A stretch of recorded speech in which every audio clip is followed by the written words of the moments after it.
नमस्कार। हिंदी की e learning कक्षा में आप सभी का स्वागत है। हिंदी साहित्य के कवि नागार्जुन जी का आज हम जीवन परिचय करेंगे। इसके साथ ही उनके साहित्य से भी अवगत होंगे। इनका जन्म 1911 में और इनकी मृत्यु 1998 में हुई। इनका मूल नाम श्री बैजनाथ मिश्र था। यह हिंदी और मैथिली दोनों भाषाओं में साहित्य लिखते थे।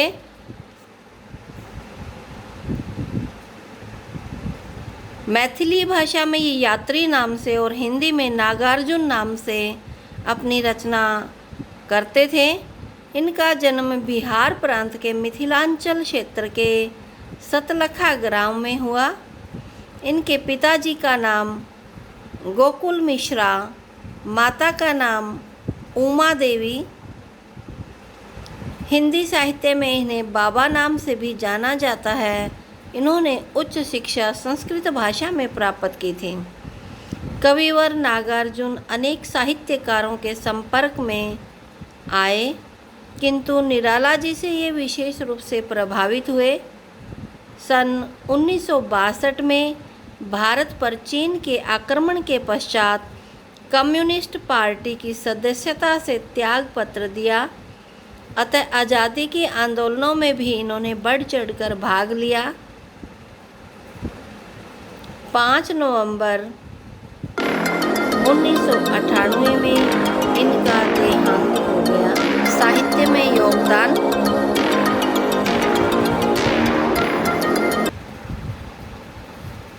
काव्य संग्रह।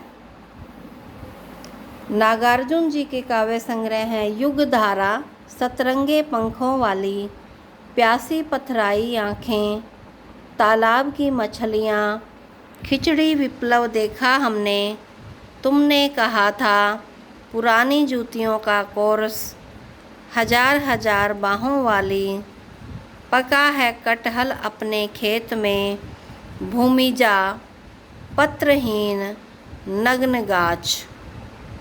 और इनके उपन्यास हैं रतिनाथ की चाची, बाबा बटेश्वर नाथ, दुखमोचन, बलचनामा, वरुण के बेटे, नई पौध, पारो।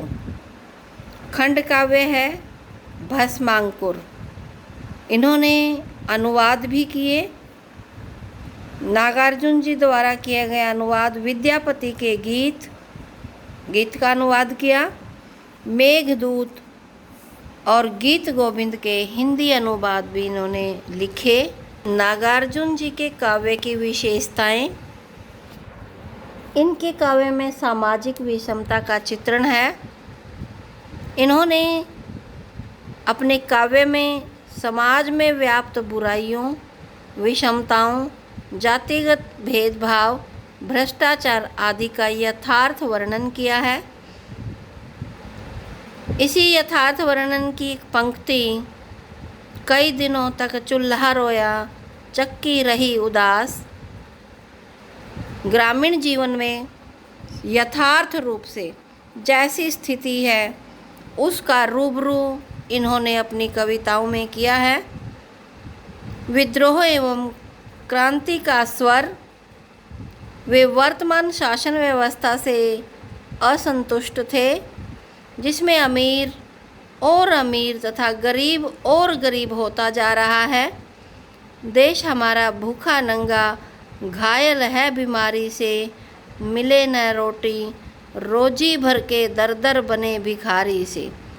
इन पंक्तियों में यह भाव व्यक्त होता है कि देश के अंदर ऐसी स्थिति है कि जो गरीब है वह निर्वस्त्र है, यानी पेट से वह भूखा है और उसके तन पर कपड़े भी नहीं हैं, और बीमार जैसी उसकी स्थिति है।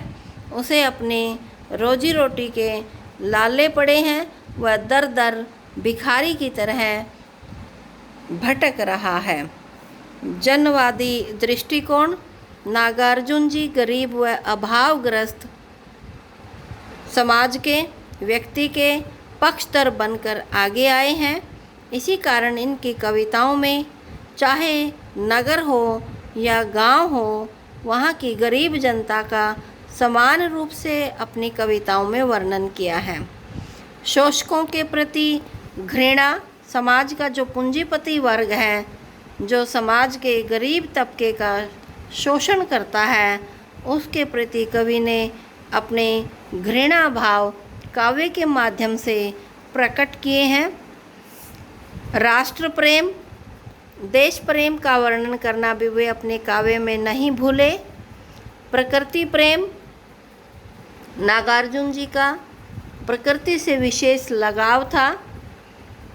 व्यंग्यात्मकता, इनके काव्य में हर एक स्थान पर व्यंग्यात्मकता देखने को मिलती हैं, जिसकी झलकियाँ हमने यहाँ भी दो काव्य पंक्तियों के माध्यम से देखी कि कई दिनों तक चूल्हा रोया चक्की रही उदास, और दूसरी पंक्ति हमने विद्रोह और क्रांति के स्वर में देखा, वहाँ भी व्यंग्यात्मकता है। तो इनके द्वारा रचित काव्य के अंदर व्यंग्यात्मा हर पग पर है। भाषा शैली, नागार्जुन जी के काव्य में जन भाषा का प्रयोग हुआ है। उन्होंने सहज, सरल, खड़ी बोली का प्रयोग अपने काव्य में किया है। इनकी भाषा संस्कृत और मैथिली रही। संस्कृत और मैथिली पर इनका अधिकार ज़बरदस्त था। इसके अतिरिक्त अंग्रेजी, उर्दू, बंगला, इन भाषाओं के शब्दों का भी इन्होंने अपनी रचनाओं में प्रयोग किया है।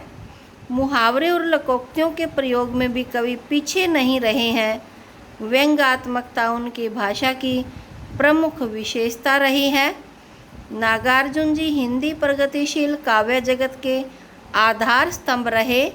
मैथिली का साहित्य अकादमी पुरस्कार प्राप्त करने वाले नागार्जुन जी का निधन 1998 में हुआ।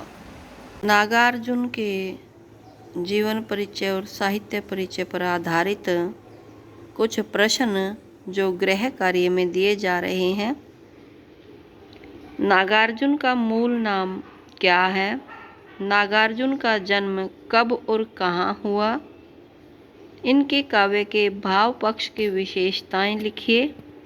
नागार्जुन रचित 2 उपन्यासों के नाम लिखिए। नागार्जुन द्वारा लिखित खंड काव्य का क्या नाम है?